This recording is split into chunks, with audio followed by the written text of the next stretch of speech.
আজ 2 সেপ্টেম্বর 2025। দৈনিক ঢাকা পোস্টের প্রধান শিরোনাম: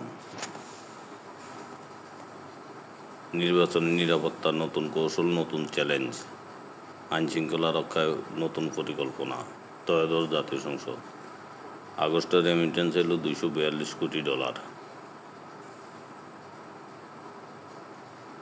সাংবাদিকতায় এআই প্রযুক্তি কি এড়ানো সম্ভব? অন্তর্বর্তী সরকারকে পূর্ণ সহযোগিতার আশ্বাস সেনাপ্রধানের। এক ম্যাচ হাতে রেখেই সিরিজ নিশ্চিত করল বাংলাদেশ।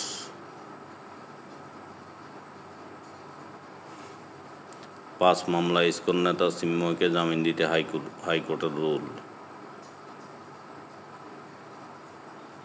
ভারতের উপর শুল্ক চাপাতে ইউরোপকে চাপ দিচ্ছে যুক্তরাষ্ট্র।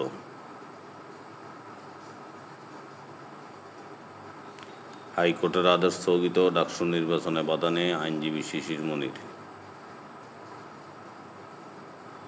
ডাকসু নির্বাচনে ভণ্ডুলের চেষ্টা করলে কঠোর ব্যবস্থা, ডিএমপি কমিশনার। আদাবরে পুলিশকে কোপানোর ঘটনায় 102 জন আটক।